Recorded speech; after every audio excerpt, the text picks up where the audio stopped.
할렐루야. 오늘 열왕기하 2장 19절에서 22절까지 말씀을 함께 봤습니다. 오늘 말씀의 제목은 여호와의 말씀이라고 정했습니다.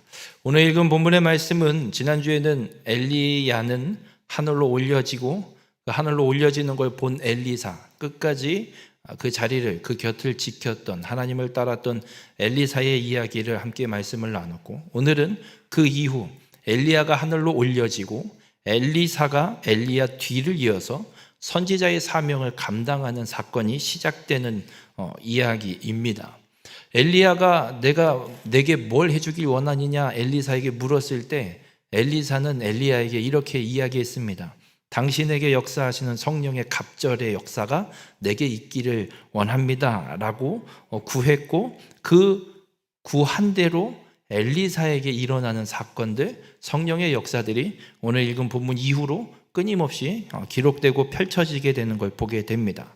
오늘 이 사건을 통해서 동일하게 신실하게 역사하시는 하나님을 온전히 깨닫고, 바라기는 우리 모든 성도님들도 끝까지 그 신실하신 하나님을 믿고 그 말씀에 순종하는 삶을 살아가는 우리 모든 성도님들이 되시길 주님의 이름으로 축원합니다.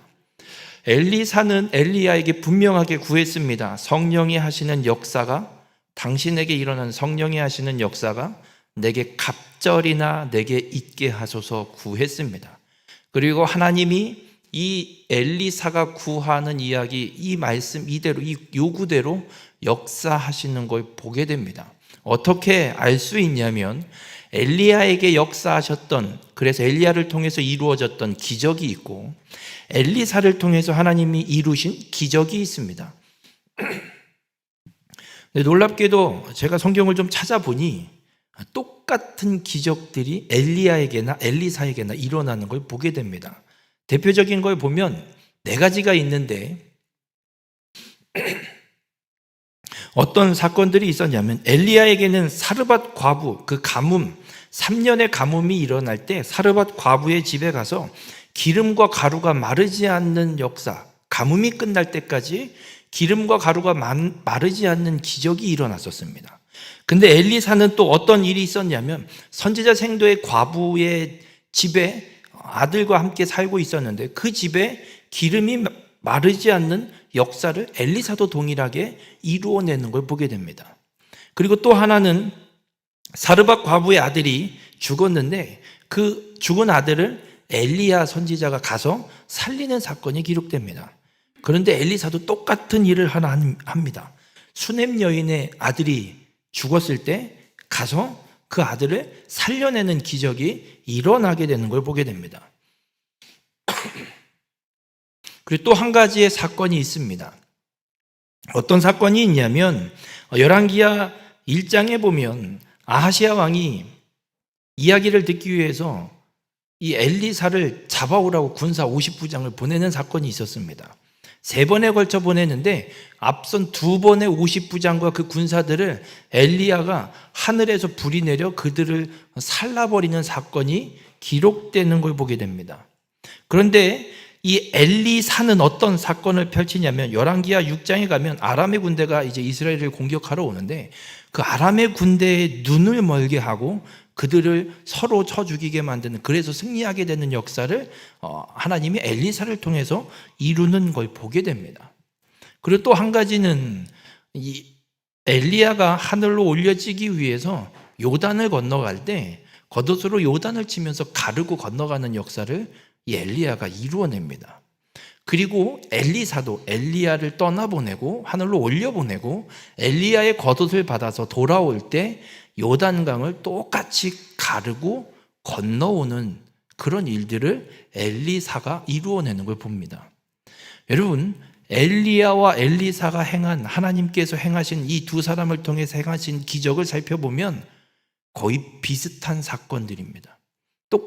똑같다라고 판단되는 사건, 이 4가지를 지금 제가 정리해 놓은 것이고, 또 기적의 개수들, 가지수들을 성경에 기록되어 있는 걸 살펴보면 엘리사가 엘리야보다 좀 더 많습니다. 하나님께서 엘리사가 구한 대로 성령이 하시는 역사가 갑절이나 내게 있게 하소서, 그대로 하나님이 엘리사에게 응답하시는 사건을 보게 됩니다. 우리 모든 성도님들, 이 사건을 통해서 우리가 한 가지 기억할 것이 있습니다.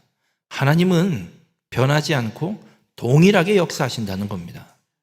엘리사가 엘리야를 하늘로 올려보내고 요단을 가르면서 건너올 때 이 여리고의 이 요단 맞은편 여리고 성읍 근처에 있었던 선지자의 제자들이 한 말이 있습니다. 오늘 읽진 않았지만 열왕기하 2장 15절에 보면 이런 말씀이 기록되어 있습니다. 맞은편 여리고에 있는 선지자의 제자들이 그를 보며 말하기를 엘리야의 성령이 하시는 역사가 엘리사 위에 머물렀다 하고 기록합니다. 엘리야에게 역사하신 성령의 역사, 하나님의 역사가 엘리사에게도 동일하게 이루어지고 있다라고 선지자의 생도들이 보고 인정하고 고백할 수밖에 없는 거예요. 여러분, 엘리사가 엘리야를 통해 하나님 앞에 구했던 성령의 역사가 갑절이나 내게 있게 하여 주시옵소서라고 구했던 대로 하나님께서 응답하고 하나님께서 엘리사를 떠나지 않고 엘리사에게도 엘리야와 동일하게 하나님의 역사를 이루기 위한 일들을 하나님이 그 능력을 행하고 계시다라는 걸 오늘 이 사건을 통해서 우리는 바라보게 됩니다. 여러분, 이것이 어떤 의미를 갖고 있냐면 하나님이 펼쳐가는 그 역사의 각 시대 속에 하나님께서 분명하게 한 사람을 불러 사용하십니다. 구약의 성경에 기록되어 있는 수많은 역사, 수천 년의 역사를 우리가 살펴보면 하나님은 그 시대마다 분명히 사람을 불러 사용하십니다. 노아도 불러 사용하셨고요. 아브라함, 이삭, 야곱도, 요셉도, 모세도, 사무엘도, 여호수아도 하나님이 끊임없이 그 시대 속에 하나님의 역사를 펼쳐가기 위해서 필요한 한 사람을 하나님이 불러 사용하고 계십니다. 근데 중요한 건 하나님이 누구에게나 동일하게 역사하신다는 겁니다.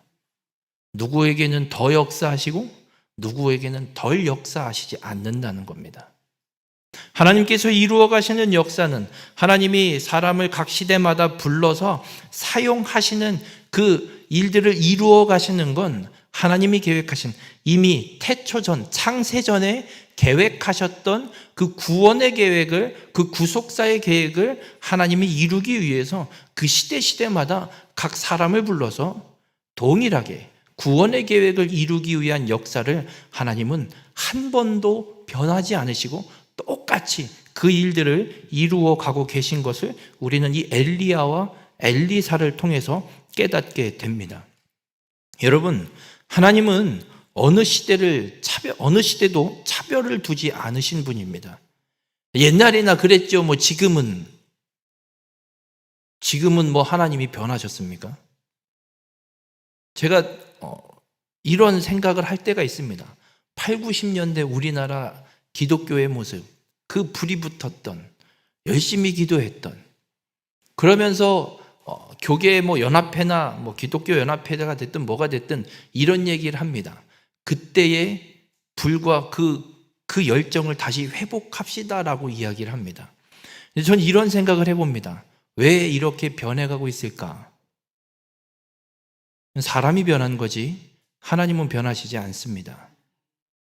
그때 역사하셨던 하나님이나 30년, 40년이 흘러 지금 이 시대에 역사하시는 하나님은 단 한순간도 변하지 않으시고 단 1.1핵도 변하지 않으시고 동일하게 똑같이 지금도 역사하시는 줄 믿으시길 주님의 이름으로 축원합니다. 예수님께서 이제 십자가를 지시고 죽으시고 부활하시고 하늘로 올려지시기 전에 제자들에게 이제 올라가셔야 되기 때문에, 이제 떠나야 되기 때문에 제자들에게 보혜사 성령님을 보내주시겠다라고 약속하시는 말씀이 요한복음 14장에 기록되고 있습니다. 근데 그 말씀 중에 그 요한복음 14장의 12절에 보면 예수님이 이런 말씀을 합니다. 나를 믿는 자는 내가 하는 일을 그도 할 것이요 또한 그보다 큰 일도 하리니 이는 내가 아버지께로 감이라 말씀합니다. 여러분, 예수님께서 공생의 사역기간 약 3년 정도 그 시간 동안 엄청난 수많은 일들을 예수님이 하셨습니다. 그냥 간단하게만 설명드리면 웬만한 병자들은 다 고쳐내셨습니다. 그들에게 구원을 선포하시고요. 죄사함을 선포하시고요. 죽은 자도 살려내시고요. 떡 몇 개, 물고기 몇 마리를 갖고 수천 명을 먹이시는 사건도 예수님이 이루어내셨습니다. 그런데 제자들에게 예수님이 하시는 말씀이 이래요. 나를 믿는 자, 예수님을 믿는 자는 예수님이 하는 일을 예수님을 믿는 자도 한대요. 그보다 더 큰 일도 한대요. 믿으십니까? 못 믿으시죠? 안 되니까. 예수님도 병든 자를 고치신다 그래서 병든 자 붙잡고 기도하는데 안 고쳐지니까. 고쳐지긴 뭘 고쳐져? 빨랑 병원을 데리고 가야지. 우리에겐 믿어지지 않아요. 안 고쳐지는 이유는 못 믿어서 안 고쳐지는 거예요. 예수님은 분명 말씀하셨습니다. 나를 믿는 자는 내가 한 일을 그도 할 것이요 그보다도 더 큰 일도 행하리라 분명하게 말씀하셨습니다. 여러분, 예수님이 말씀하신 거나 이때 역사하신 하나님의 역사, 성령의 역사나 지금 이루어지고 있는 성령의 역사는 차별을 두지 않고 동일하게 우리에게 이루어짐을 믿으시길 주님의 이름으로 축원합니다. 엘리야에게 역사하신 하나님의 성령의 역사나 엘리사에게 역사하신 하나님의 성령의 역사나 지금을 살아가고 있는 여러분에게 역사하는 하나님의 성령의 역사는 동일하게 역사함을 믿으시길 바랍니다. 이것이 신실하신 하나님이라는 거예요. 옛날이나 지금이나 다른, 옛날이니까 그땐 그 시절이었으니까 배고프고 힘든 시절이었으니까 너무나도 갈급함이 있으니까 하나님이 불쌍해서 해주셨겠지. 하나님이 불쌍해서 해주신 게 아니라 원래 하나님은 그러신 분이에요. 그런 능력을 행하시는 분이에요. 그 하나님이 지금 우리에게도 동일하게 한치의 변함도 없이 동일하게 역사하고 계시다는 걸 믿으시길 바랍니다. 히브리서 13장 8절에 이런 말씀이 있습니다. 예수 그리스도는 어제나 오늘이나 영원토록 동일하시니라. 여러분, 하나님은 2000년 전이나 4000년 전이나 지금이나 앞으로 펼쳐질 시대나 동일하신 하나님임을 믿으시길 바랍니다. 그리고 동일하게 성령의 역사를 이루어 가시는 분임을 믿으시길 바랍니다. 그 하나님의 동일한 역사가 오늘을 살아가고 있는 여러분에게 똑같이 역사하고 이루어 주심을 믿으시고 그 신실하신 하나님의 역사를 이루어가는 일에 온전히 쓰임받는 우리 모든 성도님들이 되시길 주님의 이름으로 축원합니다. 그렇게 동일한 성령의 역사가 엘리사 위에 머물게 되고 엘리사를 통해 성령의 역사들이 하나님께서 베풀어가고 풀어지는 것을 보게 됩니다. 그리고 이제 오늘 읽은 본문 다음 23절부터 보면 엘리사가 베델로 올라가게 되는 일들이 기록됩니다. 베델로 올라가는데 이 베델은 어느 곳이냐면 야곱이 형 에서를 피해서 외삼촌 라반의 집으로 도망갈 때 꿈을 꾸는 사건이 하나 펼쳐집니다. 하늘로부터 내려온 사닥다리에 천사들이 오르락내리락 하는, 그리고 그곳에서 하나님께서 아브라함에게 맺으신, 그리고 이삭에게 맺으신 약속을 동일하게 야곱에게도 맺어주시는 사건이 기록됩니다. 그 꿈을 꾸고 나서 야곱이 일어나서 이곳이 하나님을 만난 곳이고 하나님이 계신 곳이기에 하나님의 집이라는 베델이라는 곳으로 단을 쌓고 하나님 앞에 제사를 드리면서 이름을 바꿔놓은 곳이 베델입니다. 하나님을 만났던 곳. 그런데 이 베델에 이스라엘이 왕을 세우고 다윗, 솔로몬이 죽고 나서 남유다, 북이스라엘로 분열되고 이 북이스라엘에서 베델에 무엇을 만들어 놓냐면 여로보암이 금송아지를 만들어서 베델에 세워놓습니다.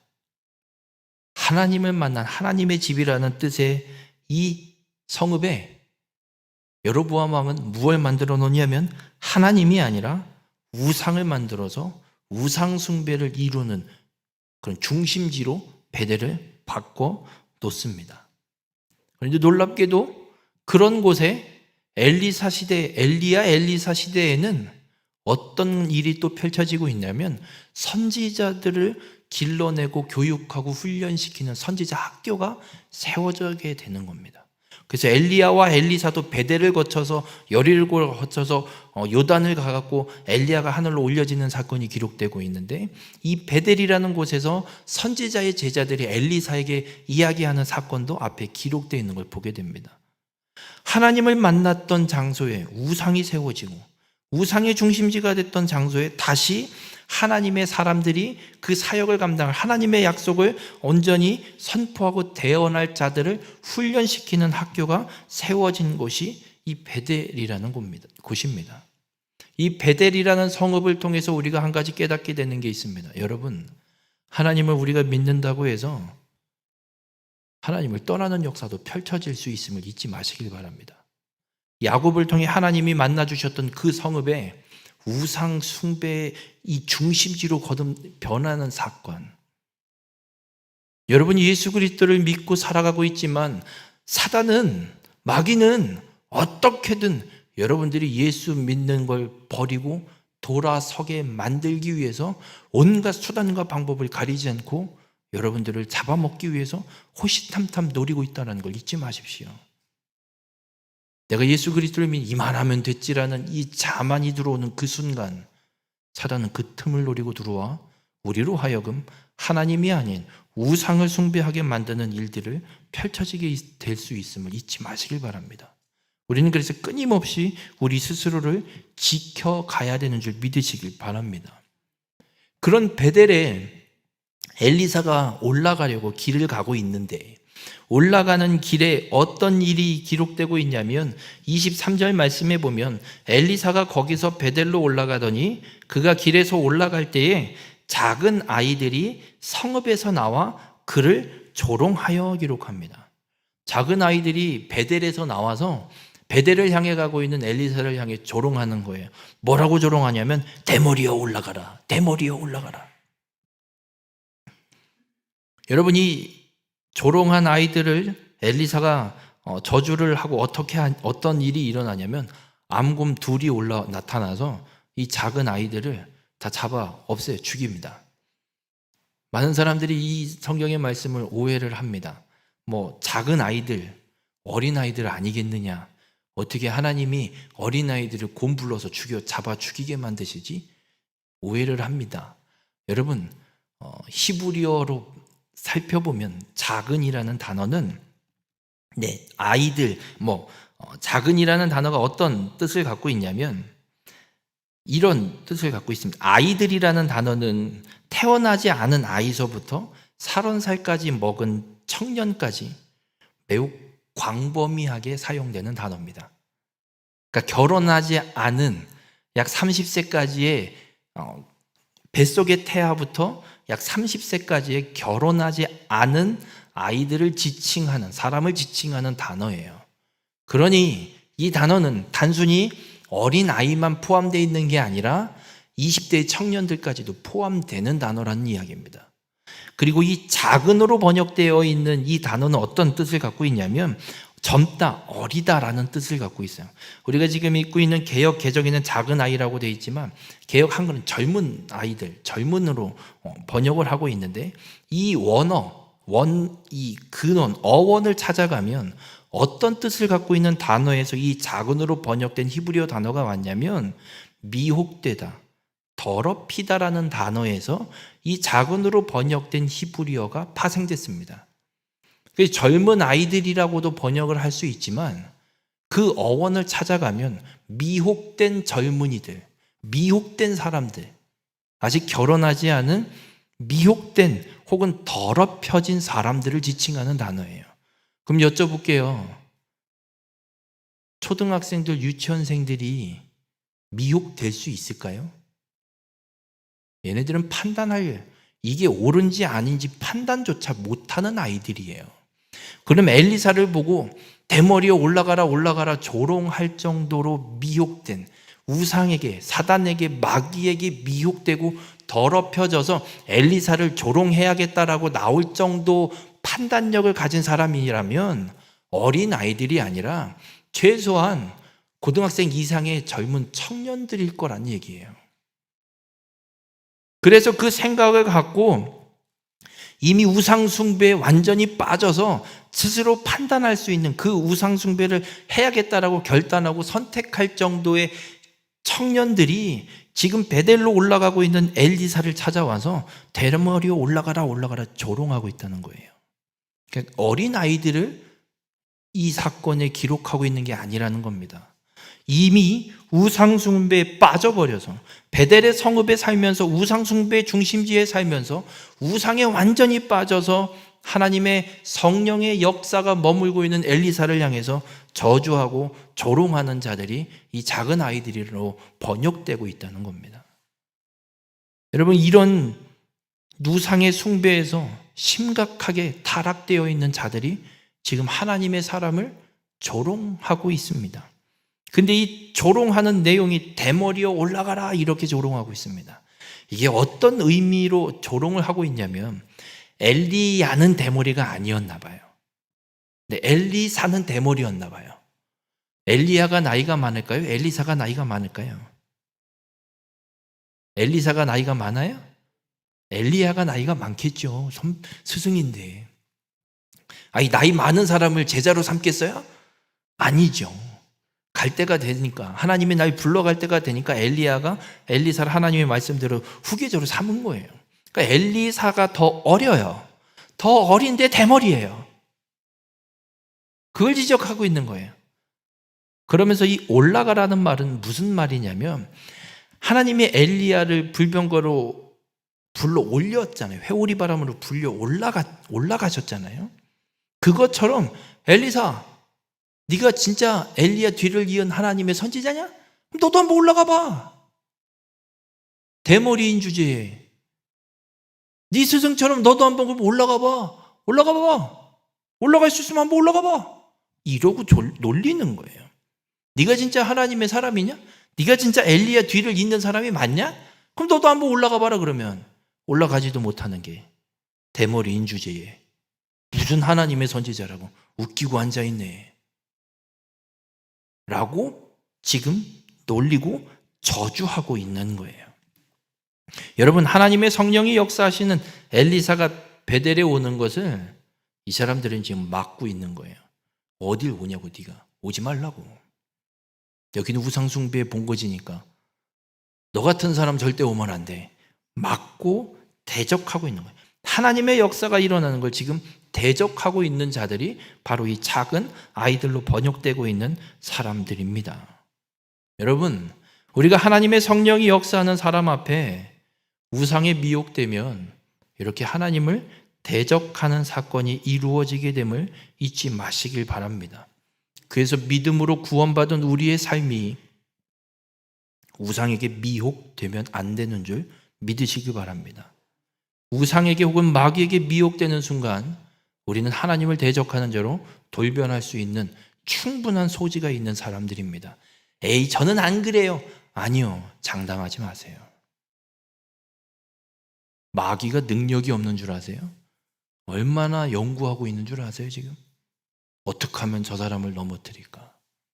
우는 사자와 같이 삼킬 차를 찾는 자가 마귀입니다. 바라기는 우리 모든 성도님들, 믿음으로 구원받은 자로서 절대 미혹되지 않게 여러분 스스로를 믿음을 지켜가는 자가 되시길 바랍니다. 사도 바울이 예수 그리스도의 재림에 대해서 디모데에게 편지를 쓰면서 데살로니가의 편지를 쓰면서 데살로니가 후서 2장 3절에 이렇게 기록을 합니다. 누가 어떻게 하여도 너희가 미혹되지 말라. 누가 뭘 어떤 모습으로 어떻게 해도 미혹되지 말라고 분명하게 선언합니다. 그러면서 이렇게 이야기를 해요. 먼저 배교하는 일이 있고 저 불법의 사람 곧 멸망의 아들이 나타나기 전에는 그날이 이르지 아니하리니 그는 대적하는 자라 신이라고 불리는 모든 것과 숭배함을 받는 것에 대항하여 그 위에 자기를 높이고 하나님의 성전에 앉아 자기를 하나님이라고 내세우느니라. 무슨 말씀이냐면 예수님이 이 땅에 분명히 다시 오신다고, 재림하신다고 약속하셨습니다. 예수님은 분명 다시 오십니다. 그런데 그 다시 오시기 전까지 누가 어떻게 하든 절대 미혹되지 말라고 말씀하고 있는 거예요. 그럼 예수님이 다시 오시는 때가 어떤 때인지 우리가 좀 가늠할 수 있겠느냐라고 이야기하는 건데, 먼저 배교하는 일이 일어난답니다. 예수님이 오시기 전에 예수 그리스도를 믿는 자들이 배교한대요. 예수를 믿지 않는, 배신하는 일들이 일어난대요. 왜 일어나냐면 불법의 사람, 적그리스도를 이야기합니다.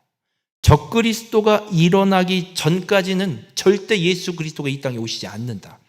그리고 적그리스도가 일어날 때쯤 되면 사람들이 어떻게 하냐면 예수 믿는 사람들 중에도 배교하는, 예수를 믿지 않고 떠나는 자, 배신하는 자들이 생겨날 거라고 얘기하고 있어요. 그래서 적그리스도가 일어나야 예수님이 다시 이 땅에 오신다라고 약속하고 있습니다. 그래서 그때까지 적그리스도가 일어나서 고난과 고통의 일들이 일어나게 될 거고, 이 적그리스도가 일어나면 어떻게 일어나냐면 하나님의 성전에 앉아서 지가 하나님이라고 떠들 거라고 이야기해요. 그때가 돼야 예수 그리스도가 이 땅에 다시 오는 때가 정말 임박했음을 알게 될 거라고 가늠하고, 그래서 예수님이 이 땅에 다시 오실 때까지 미혹되지 말라고 분명하게 선언하고 있습니다.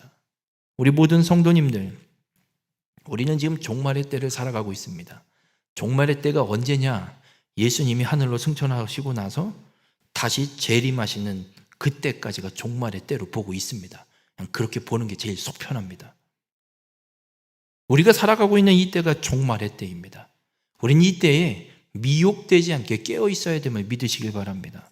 오늘 베델의 작은 아이들은 우상에 미혹돼서 하나님의 성령의 역사가 일어나는 하나님의 선지자, 하나님의 사람을 향해 대머리에 올라가라 조롱하고 저주하고, 그 결과는 하나님의 심판이 임했습니다. 바라기는 우리 모든 성도님들의 삶은 하나님을 대적하는 거짓 교사와 적그리스도에게 미혹되지 않는 자가 되길 주님의 이름으로 축원합니다.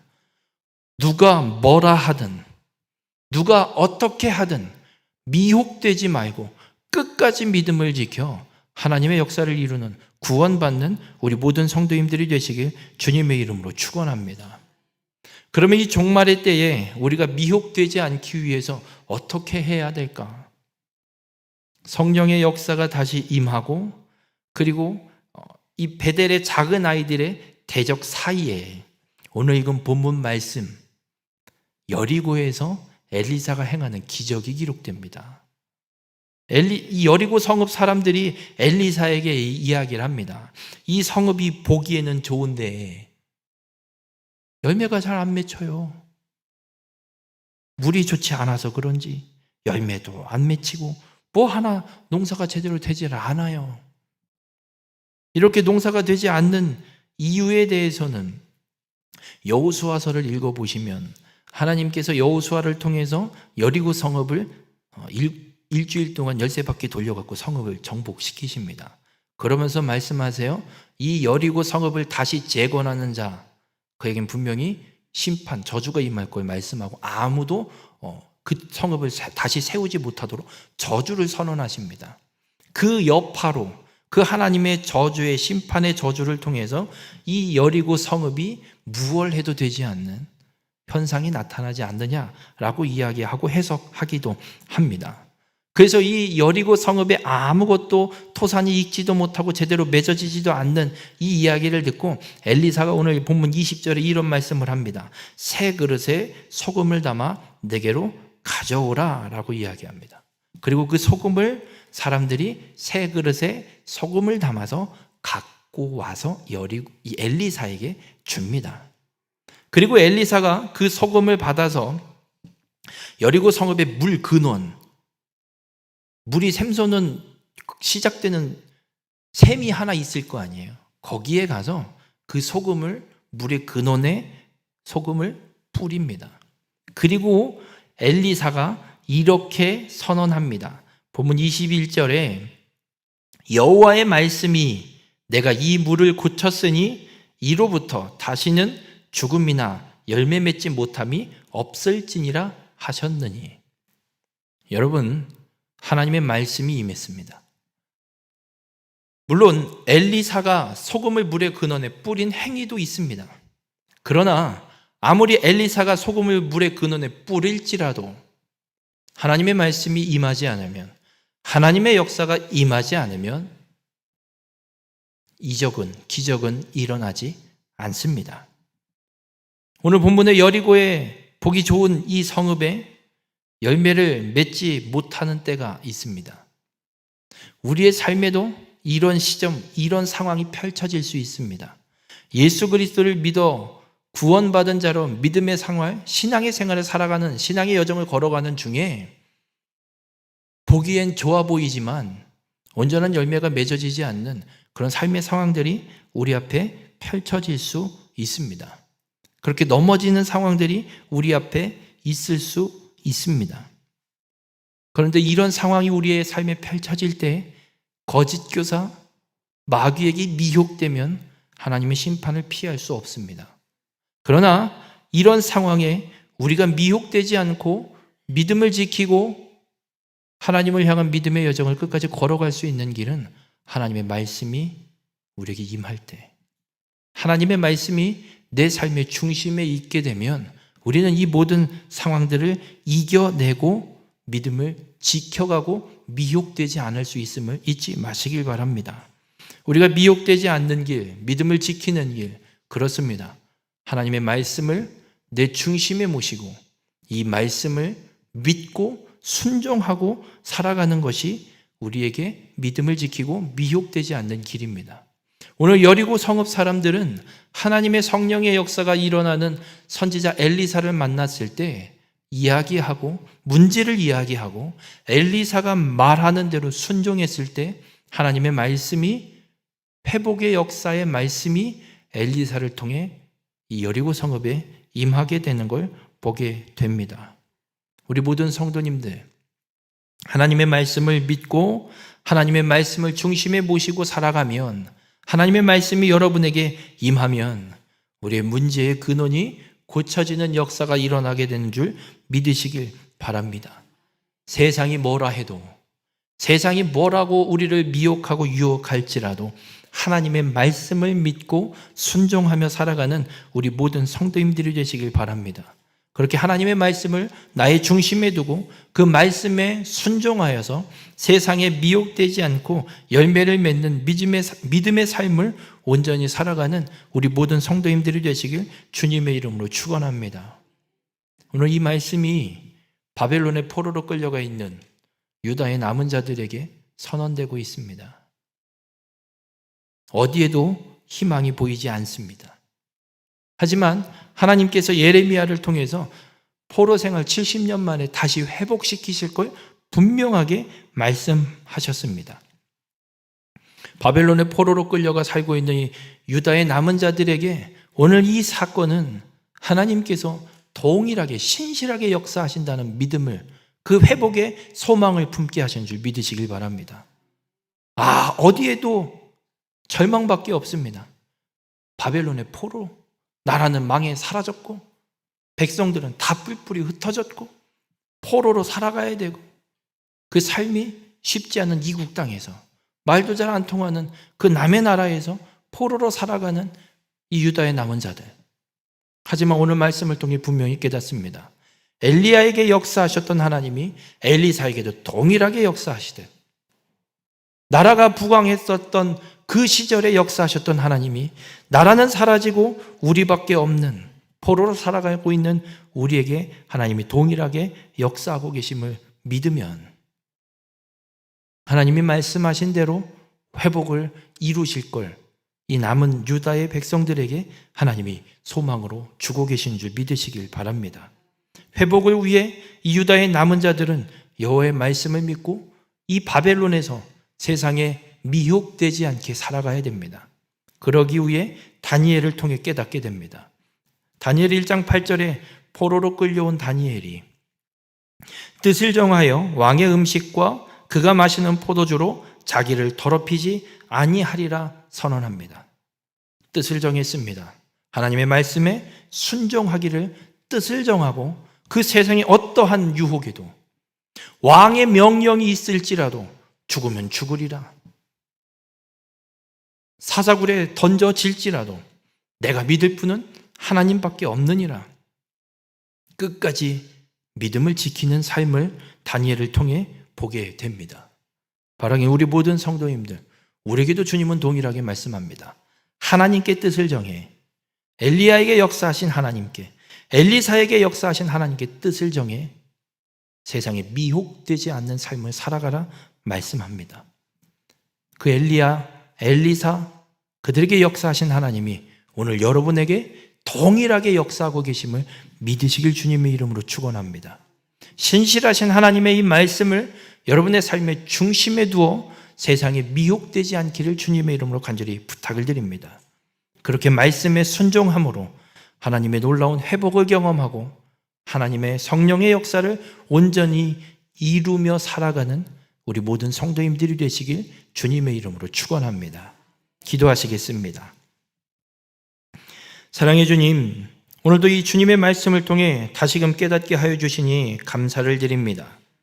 엘리야에게 역사하셨던 하나님, 동일하게 엘리사에게도 역사하고 계심을 믿습니다. 그 하나님이 지금 우리에게도 동일하게 역사하고 계심을 오늘 말씀을 통해 깨닫사오니 하나님, 우리의 삶 신실하신 하나님을 믿고 그 하나님의 말씀을 우리의 중심에 모셔드리고 그 말씀에 순종함으로 세상에 미혹되지 않고 믿음을 끝까지 지키는 귀한 축복의 삶이 되게 인도하여 주시옵소서. 혹여라도 삶의 형편과 삶의 상황과 그 문제 때문에 넘어질 때가 있습니까? 그럴 때마다 주의 말씀을 부여잡게 인도하시고 신실하게 역사하시는 하나님을 믿고 의지하고 간구하여서 우리의 삶이 하나님의 나라가 온전히 회복되어지는 귀한 축복의 삶으로 거듭날 수 있도록 주님 언제나 동행하시고 함께하여 주시옵소서. 그렇게 신실하신 하나님만을 온전히 믿고 하나님의 말씀에 순종하는 삶으로 하나님의 회복을 경험하는 우리의 삶이 될 수 있도록 주님 함께하여 주시옵소서. 이 모든 말씀 예수님의 이름으로 기도드렸습니다. 아멘.